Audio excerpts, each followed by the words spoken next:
Hello everyone, আমি বিপাশা। আমার ব্লগে আপনাদের সবাইকে স্বাগত। আমরা নেদারল্যান্ডে প্রথমবার একটা সার্ভিস অ্যাপার্টমেন্টে উঠেছিলাম প্রথমে এসে। এবার একটা রো হাউস নিয়েছি। এখনও আমরা রেন্ট হাউস পাইনি যেখানে আমরা পার্মানেন্ট থাকবো। তো এটা আমরা কিছু মাসের জন্যই নিয়েছি, এরপর আমরা নতুন ঘর খুঁজে চলে যাব। তো রো হাউসের অভিজ্ঞতা আমাদের প্রথম এবারে এসে, তো আপনাদের সাথেই শেয়ার করছি। এটা আমস্টালভিনের ওয়েস্ট এলাকা, এই এলাকাটাকে বলা হয়। এটা একটা ছোট গ্রামের মতো, খুব নিরিবিলি শান্ত। এখানকার লোকেরাই বেশি এখানে থাকে, নিজস্ব বাড়ি যাকে বলে। তো এটা 102 নম্বর। এটা একজন ওনার, তারা অনেক তাদের পুরনো যে পূর্বপুরুষ তারা ইন্ডিয়ানস। তো তাদের কাছে আমার হাজব্যান্ডের এক বন্ধুর থ্রু দিয়ে এটা পেয়েছি। তো এটার ভাড়া 2500 ইউরো। তো 2500 ইউরো মোটামুটি প্রায় 2.5 লাখ টাকাই বলতে পারেন ইন্ডিয়ান মানিতে। এখানে এখন খুবই ভাড়া খুব বেড়ে গেছে। এখন আমরা 3 BHK আগে যে টাকায় ছিলাম, এখন হয়তো 1 BHKর দাম সেটা হয়ে গেছে। তো ফার্স্টেই এন্ট্রান্সে দেখাচ্ছি, এখানে জুতো টুতো খুলে রাখতে হয়। তো এরপর এইটা হলো ঢুকেই যে রুমটা, আমরা ড্রয়িং রুম বলতে পারি এটাকে। তো সাধারণত কাঠের দেখা যায় ফ্লোরগুলো, কিন্তু এখানে এটা টাইলস বা মার্বেল যাই হোক একটা কিছু হবে। তো ফ্লোর, তো এটা ওনার বলছেন যে এটাই নাকি হিটিং, ফ্লোর হিটিং এটা। তো এই যে এটা দেখতে পাচ্ছেন 22 করা আছে, এটা হলো ওই ঘরের যে হিটারটা আছে সেটা টেম্পারেচার আপ ডাউন করার জন্য, যেটা আমি পাওয়ার বাড়াতে পারি কমাতে পারি। তো এসে আমরা লাগেজগুলো এইভাবেই সাইডে রেখে দিয়েছি, কারণ আমরা শিফট করে যাব কিছুদিনের মধ্যেই বাড়ি পেলে। তো সেখানে গিয়ে একেবারে গোছাবো। তো এরপর এখানে দিয়েছে, সোফা দিয়েছে, নিচে একটা কার্পেট আছে, টেবিল দিয়েছে, আর একটা সুন্দর পেন্টিং। এই পেন্টিংটা আমস্টারডাম শহরেরই, যেখানে মেন যে শহরটা খুব সুন্দর সেখানকারই ক্যানালের ছবি। তো এরপর আমরা শেয়ার করব যখন ঘুরতে যাব জায়গাটা। তো ঘরের ভেতরেই বাগান রয়েছে এবং এই বাগান দিয়েও বাইরে চলে যাওয়া যায়।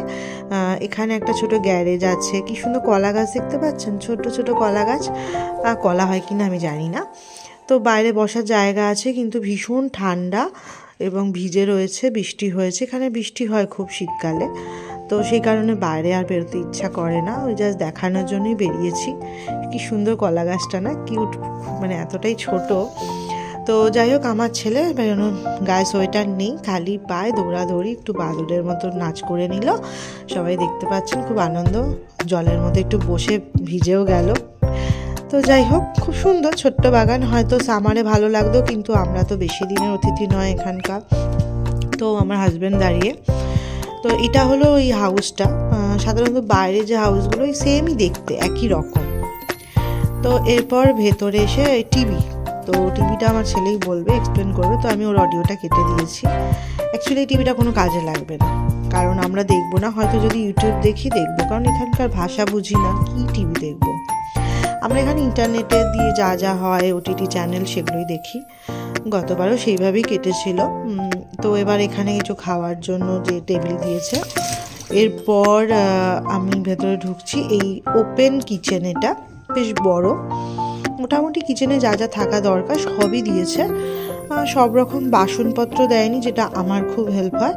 তো মোটামুটি যা দিয়েছে ঠিকঠাক। Refrigerator, oven. রেফ্রিজারেটরটা বেশ সুন্দর। তো আমাদের কলকাতাতেও এরকম এখন অনেকেই কিনছে, ইন্ডিয়াতে। এটা মনে হয় LGর হবে, ঠিক আমি শিওর নই, LGরই হবে এটা। হ্যাঁ, এটা LGর। তো এরপর যেটা দেখাচ্ছি, এটা হলো বাইরের ভিউ। এটা আমাদের গেট থেকেই ঢুকতে যে ভিউটা, এটা কিচেন থেকে দেখা যায়, খুবই সুন্দর। আমি একটু জুম করে দেখাচ্ছি। তো দূরে দেখা যাচ্ছে বাস স্টেশন এখান দিয়ে, আর বাড়িগুলো যে দেখছেন সেম বাড়ি। এই যে বাসটা এলো সামনে, আমি জুম করে দেখিয়ে দিয়েছি। তো বাসে এরকম অটোমেটিক গেটটা খুলবে, তো ভেতরে ঢুকে যাও, এবং কার্ড আছে, কার্ড দিয়ে সোয়াইপ করে ঢুকতে হয়। তো সেটা ডিটেলস আমি পরে শেয়ার করব। তো এখন জাস্ট আমি আমার রুম এগুলোই দেখাচ্ছি। তো বাসটা চলে গেল। যাই হোক, বাইরের ভিউটা বেশ সুন্দর। এবং এখানে এই যে সিঙ্কটা রয়েছে, এই সিঙ্কে যে জলটা, এটাই কিন্তু সবাই খায়। এখানে আলাদা করে ফিল্টার ইউজ হয় না। তো নর্মাল যে কোনো ট্যাপ ওয়াটার থেকেই জল খাওয়া যায়, খুবই পরিষ্কার এবং সুন্দর টেস্ট জলের। এই প্রত্যেকটা কলে না, ডান দিকে ঠান্ডা, বাঁ দিকে গরম, বা এরম অল্টারনেট করে রয়েছে, মানে ঠান্ডা গরম দুটো একসাথেই বেরোয়। এখানে যেহেতু গরম জলটা খুব প্রয়োজন পড়ে, তো সেটা সব জায়গাতেই ব্যবস্থা রয়েছে, বাথরুম, রান্নাঘর, সব জায়গায়। তো এটা ওভেন দিয়েছে গ্রিল ঠিল করার জন্য, তো আমার জানি না কাজে লাগবে কি না। ডিশওয়াশার দিয়েছে, তারপরে অনেক কিছু ওই রান্নার জন্য যে জিনিসপত্র লাগে, তারপরে এখানে কিছু ক্লিনিংয়ের জন্য এই ঘরটাতে ক্লিনিংয়ের প্রচুর জিনিস দিয়েছে। যিনি ওনার, তিনি ক্লিনিংটাকে মানে মানে তার কাছে ভাড়া দিই বা না দিই, ক্লিনটা যেন থাকে, খুব সুন্দরভাবে নিখুঁত করে পরিষ্কার করতে হবে, এটাই ওনার দাবি। তো কিছু আলু পেঁয়াজ কিনেছি, সেগুলো রাখা রয়েছে। তো আমি এসব সম্পর্ক পরে আমি শেয়ার করব। তো এই যে ওভেনটা, এটা হলো গ্যাসটা হলো ওই পাইপ লাইনের গ্যাস, তো ডাইরেক্ট চলে আসে, কোনো রকম সিলিন্ডার বা কিছু লাগে না। রাইস কুকার দিয়েছে, সব দিয়েছে। আর নিচে এই যে হাতা খুন্তি যা যা হয় সেসব দিয়েছে। কিছু আমাদের ঠিক ওই কড়াই যেটা হয় না, কড়াইটা দেয়নি, এখানে হয়তো ইউজ হয় না সেরকম, টুকটাক দিয়েছে। স্টিলের বাসনও দু একটা দিয়েছে, আর বেশিরভাগটাই এই মেলানিনের যে সেটগুলো হয়, আর এই যে হচ্ছে চামচ, কাঁটা চামচ, যা যা হয় এইসব, ওদের তো এগুলো বেশি ইউজ হয়। তো এগুলো খুব সুন্দর, খুব ভালো কোয়ালিটি। তো এগুলো আর ডিটেলসে দেখাচ্ছি না, তো আমার ছেলেও সবাইকে দেখাচ্ছে। আর এটা হলো মাইক্রোওয়েভ। এই মাইক্রোওয়েভটা আমার সব থেকে বেশি প্রয়োজন এখানে হবে, কারণ সব কিছু ঠান্ডা হয়ে যায় কিছুক্ষণের মধ্যে, তো খাবারটা গরম করতে ভীষণ হেল্পফুল একটা জিনিস এটা। আর সাইডে একটা ল্যাডার দিয়েছে, যেটা দিয়ে বাচ্চা বা কেউ যদি কিছু উঁচুতে হাত না পায় সেটা ইউজ করা যায়। আর এই যে লাইট, এখানে সবসময় এই লাইটই দেখতে পাবেন, ওয়ার্ম হোয়াইট যাকে বলে, খুবই হালকা আলো। রাত্রিবেলা একটু অসুবিধা হবে শুরুর দিকে, তারপর আস্তে আস্তে অভ্যাস হয়ে যায়। এবং বেঁকানো বেঁকানো কাঠের সিঁড়ি, ছোট্ট থেকে বড় হওয়া টাইপের সিঁড়িগুলো, খুব রিস্কও আছে, আবার বেশ অদ্ভুত রকম। তো এটা ওপরে উঠে বাইরের দৃশ্য, বাইরেটা খুব সুন্দর, আমি এরকম ছবি শেয়ারও করেছিলাম, বেশ সুন্দর বাইরেটা লাগে দেখতে ছবিতে। কিন্তু আমার মনে হয়েছে যে গতবারে যেখানে ছিলাম সেটা কিন্তু অনেকটাই শহরের মধ্যে বেশ ভালো লাগছিল। এখানে একটু কিন্তু রাত্রি হতে হতেই বেশ মনে হয় খুব ডিপ্রেস লাগে, মনে হয় রাত্রিবেলা কিছু করার নেই, মানে মনে হয় যে আমি এবার ঘুমিয়ে পড়ি, এরকমই ফিল হয়, ভালো লাগে না। আর ভীষণ ঠান্ডা এই ঘরটা, যতই আমি মানে পা বাড়াই না কেন টেম্পারেচার, তাও যেন ঠান্ডাটা কাটে না। মেঝেটার জন্য হয়তো অনেকটা সময়ও লাগে গরম হতে।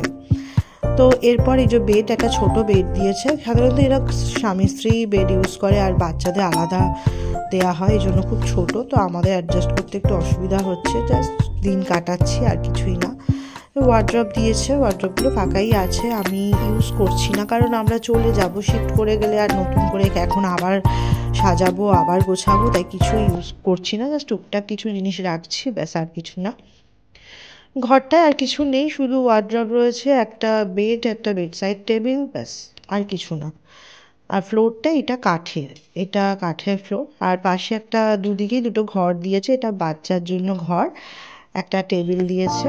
সাধারণত বাচ্চাদের ঘর থাকেই এখানে, আর বাচ্চা থাকলে তোমাকে মানে দুটো ঘর এখানে মাস্ট। কিন্তু এখন যা দাম বেড়ে গেছে, তো 2-3টে মানে 2 BHK 3 BHK নেওয়া খুব মানে প্রবলেম হয়ে যায়, এত টাকা থাকা মানে লাভ হয় না তাহলে বাইরে এসে।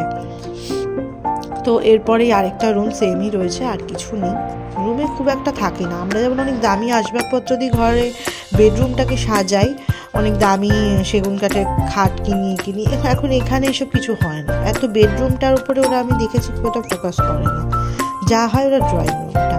তো এবার এটা হলো বাথরুম। এখানে বাথরুম আর যে পটি করার যে জায়গাটা, ল্যাট্রিন, সবটাই আলাদা। তো এখানে বাথটাব আছে, জাকুজি, আর এটা দাঁড়িয়ে স্নান করার জন্য সুন্দর, গরম জল সব কিছুই রয়েছে। তো যদিও বা এখানে শীতের মধ্যে স্নান করাটা খুব কষ্টের, তো যাই, ভীষণ ভালো, বাথরুমটা ক্লিন রয়েছে, পরিষ্কার, সব অসুবিধা নেই। কিন্তু আলাদা যে রয়েছে যেটা ল্যাট্রিন, সেটা কিন্তু খুব প্যাথেটিক ব্যাপার, কোনো জেট স্প্রে বা কিছু নেই, হ্যান্ড শাওয়ার, সেটা তো এখানে ইউরোপে থাকেই না। তো ইন্ডিয়ানরা সাধারণত জুগার ইউজ করে, বালতি, মগ এসব ইউজ করে, সেটা নিয়ে এখন আর কিছু বলছি না। আর এই বাথরুমে অনেক ক্লিনার অনেক কিছু দিয়েছে, ছোট ছোট স্টোরেজ দিয়েছে যেখানে শ্যাম্পু ট্যাম্পু রাখা যায়। তো এটা মজার জিনিস হলো সুইচটা, এখানে না সুইচগুলো বেশিরভাগই আমি দেখেছি উল্টো, আমরা যেভাবে অন করি এটা অফ হয় আর অফটা অন হয়। সেম আবার একটা কাঠের সিঁড়ি ওপরে ওঠা, ওপরে একটা রুম আছে কিন্তু এটা মালিকের যেহেতু যে ওনারের, তো সেটা বন্ধ আছে। আর এখানে ওপরে সাধারণত ওই ক্লিনিংয়ের জন্য ওয়াশিং মেশিন, ড্রায়ার এগুলো ইউজ করার জন্যই উঠতে হয় ওপরটা। তো ওপরে দুটোই দেওয়া রয়েছে, কিছু ক্লিনিংয়ের জিনিস দিয়েছে, লন্ড্রির যে জিনিসগুলো সেগুলো আছে। ব্যাস এটাই, এইসব ঘর, এই 3টে তলা, খুব যে বিশাল কিছু ঘরগুলো নয়। এটা শুধুমাত্র আমি যা দেখলাম ড্রয়িং রুমটাই ভীষণ সুন্দর এবং বেশ ভালো লেগেছে আমার। বাকিটা মানে একটা ভুতুড়ে ভুতুড়ে ফিল হচ্ছে, হয়তো এরমই হয়, আমার সত্যি প্রথমবার অভিজ্ঞতা। তো এই যে ড্রায়ার এইসব রয়েছে এখানে আলাদা করে, আর এগুলো মেশিন মনে হয় হিটিং টিটিং বা কারেন্টের জিনিস, বেশ ভালো। আর ঘরটা এমনি কয়েকদিন হলো, তো এরপর নতুন একটা ঘর খুঁজে আমরা চলে যাব। তো তারপর সেখানে গিয়ে আবার নতুন করে একটা হোম ট্যুর আপনাদের সাথে শেয়ার করবো। এরপর হয়তো রো হাউস না, এরপর আমরা হয়তো একটা অ্যাপার্টমেন্টেই রেন্ট নেবো। তো নেক্সট ভিডিও আবার আসবে, আবার নেক্সট ব্লগে সবার সাথে দেখা হচ্ছে। ভালো থাকবেন, সুস্থ থাকবেন।